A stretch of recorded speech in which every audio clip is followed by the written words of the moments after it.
इमरान खान साहब के कल के बयान, कल के इंटरव्यू के बाद जो है वो पूरे पाकिस्तान के अंदर इसकी गूंज सुनाई दे रही है और उसके ऊपर बहुत ज़्यादा तबसरे और तजिए किए जा रहे हैं।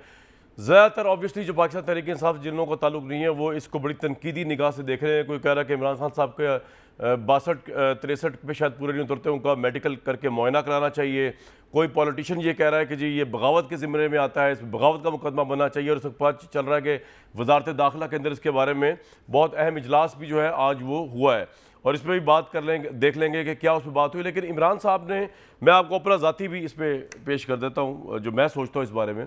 कि जो मैं समझा हूँ सारी मंतक उनकी वो ये है कि वो कह रहे हैं कि जी इस्टेब्लिशमेंट दुरुस्त फैसले करे, अगर नहीं होगा तो पाकिस्तान की फ़ौज भी तबाह हो जाएगी। अगर ये लोग रह गए, दिवालिया हो गया ये मुल्क, तो ये मुल्क के भी 3 टुकड़े हो जाएंगे, न्यूक्लियर वेपन्स भी हमसे छिन जाएंगे। तो सवाल तो ये है कि इस्टेब्लिशमेंट दुरुस्त फैसले क्या करे। इमरान खान साहब के मेरिट पैमाने के ऊपर कौन से फैसले ऐसे हैं जो दुरुस्त किए जाएंगे तो उसके बाद इस्टेब्लिशमेंट सही हो जाएगी और वो दुरुस्त फैसले होंगे तो पाकिस्तान के 3 टुकड़े भी नहीं होंगे, फ़ौज भी तबाह नहीं होगी, इकॉनमी भी सुधर जाएगी। वो क्या है, वो दुरुस्त फैसले क्या है।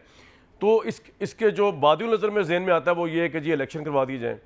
या इमरान खान साहब की सपोर्ट की जाए, न्यूट्रलिटी को छोड़ दिया जाए। और तो उसका कोई जहन में आता नहीं कि जितना न्यूट्रलिटी को ताने उन्होंने दिए जो इस्टेब्लिशमेंट से वो शायक और नाराज़ नज़र आए हैं। जब से इस्टेब्लिशमेंट जो है वो न्यूट्रल हुई है, तासुर ये उभरता है कि वो चाह ये रहे हैं कि जी न्यूट्रलिटी वगैरह छोड़ें। ये जो गवर्नमेंट आई हुई है बकौल इमरान साहब के, इम्पोर्ट गवर्नमेंट जिन्होंने उठा के इमरान साहब को बाहर फेंका, इमरान साहब चाहते हैं यही इस्टेब्लिशमेंट जो है इनको उठा के बाहर फेंके। और अगर ऐसा ना हुआ तो ये मुल्क दिवालिया की तरफ जा रहा है। तो मैं सवाल ये पूछता हूँ इमरान खान साहब से कि ये दिवालिया की तरफ जो जा रहा है उस वक्त तो गया नहीं जब आपके दौर में शुगर का बदतरीन क्राइसिस आया, बदतरीन करप्शन का स्कैंडल आया, जब आटा इस मुल्क के अंदर जो है कम पड़ गया, बाहर से मंगवाना पड़ा, गलत बाहर भेज दिया, आटे का इतना बड़ा स्कैंडल आ गया, जब यहाँ पे पेट्रोल के आपने इतने बड़े बड़े अजीब व गरीब माहदे किए IMF के साथ, जिसमें आपने कहा जी पेट्रोल भी बढ़ाएंगे और ये तो पेट्रोल यहाँ तक आप लेके आए, इन्होंने तो अभी 25 रुपये बढ़ाया, वो भी आपने IMF से डील की। उस वक्त मुल्क दिवालिया नहीं हुआ। आपने IMF से डील की कि आप नेपरा और बिजली के रेट बढ़ाएंगे, उस वक्त तो मुल्क दिवालिया नहीं हुआ। जो जिसके यानी वो काम, तमाम काम माशी तौर पे दिवालियापन के जो आपने किए हैं, जिसको ये हुकूमत भी अब कैरी कर रही है ऑब्वियसली, और इनसे चीज़ें नहीं संभल रही। मैं ये नहीं कह रहा कि जी ये संभल रही हैं, 20,000 अरब का कर्जा आपने चढ़ा दिया, मैं ये नहीं कह रहा इनसे संभल रही हैं चीज़ें, लेकिन यहाँ तक लाने वाले तो इमरान खान साहब आप हैं।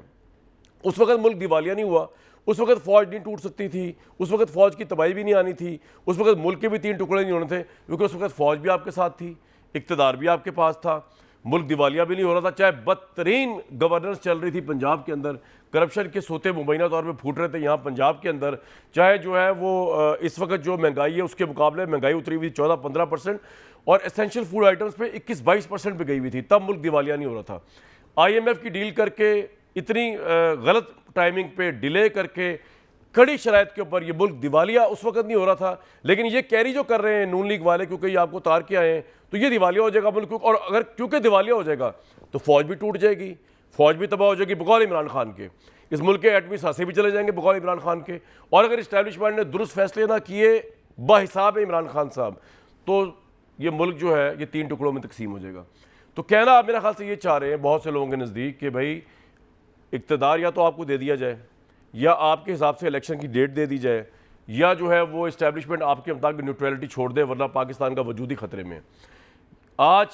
शागला हिल के अंदर जो आपने खिताब किया उसमें भी आपने बड़ी खुल खुला के इसी तरह की गुफ्तगू की, ज़रा वो भी सुनवा दें।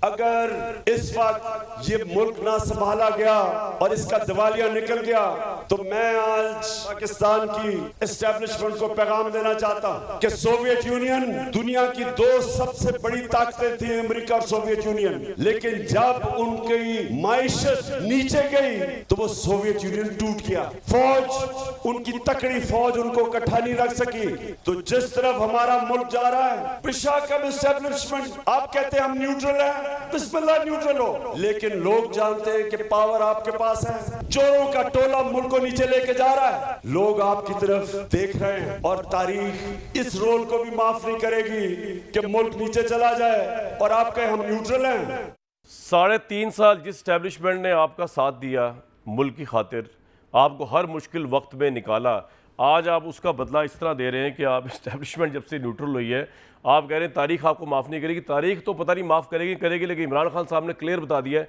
कि इमरान खान जो है वो इस इदारे को माफ़ नहीं करेंगे जिन्होंने इनको इतनी सपोर्ट की। तो कहने का मतलब ये है कि अब मामलात जो है इस नहज तक पहुंच गए हैं कि या इस तरफ है या उस तरफ है। ये ऐसी बात है, अगर मैं ये कहूँ कि पाकिस्तान तहरीक इंसाफ का जो बयानिया है रिजीम चेंज का, ये बयानिया जो है अगर ये चलता रहा तो इमरान खान साहब की तबाही आ जाएगी, पाकिस्तान तहरीक इंसाफ जो है टुकड़े टुकड़े हो जाएगी, तारीख की किताबों में उसका नाम और जिक्र नहीं होगा, तो इमरान खान साहब को कैसा लगेगा। मतलब पाकिस्तान जैसी कंट्री के मतलब ये बात कहना, जो आपका मुल्क है जिसने आपको इज्जत दी, शोहरत दी, ये सोचना भी जो है इसको इस लेवल तक भी लेके जाना, अगर आपका जेन्युइन कंसर्न भी था, आपके ज़बान से किस तरह ये बातें अदा होगी जिससे आपको शायद पता ही नहीं है कि लाखों करोड़ों लोगों की जो शायद तहरीक इंसाफ के नहीं हैं, जो पाकिस्तान की मेजॉरिटी पब्लिक भी बन सकते हैं, उनकी फीलिंग्स हर्ट हो सकती हैं कि आप पाकिस्तान की तबाही की इंडिकेशंस कर रहे हैं, आप पाकिस्तान की फ़ौज की बर्बादी की पेशन गोइयाँ कर रहे हैं, सिर्फ किस वजह से कि ये गवर्नमेंट जो आई हुई है और ये फौरी इलेक्शन क्यों नहीं हो रहा और ये इस्टेब्लिशमेंट मेरे साथ जो है उस तरह क्यों नहीं खड़ी हुई। इस्टेब्लिशमेंट को इस तरह खड़े नहीं होना चाहिए आपके साथ। अगर वो खड़ी होगी तो हम यहाँ से उस पर तनकीद करेंगे, उसको दस्तूर और आइन की लिमिट्स में खड़े होना चाहिए। 3.5 साल भी आपने जो उनकी सपोर्ट ली वो गलत थी, उन्होंने मुल्की इंटरेस्ट में दिया आपको, लेकिन आपको नहीं लेनी चाहिए थी, किसी पॉलिटिकल पार्टी को नहीं देनी चाहिए थी इस्टेब्लिशमेंट को ये सपोर्ट।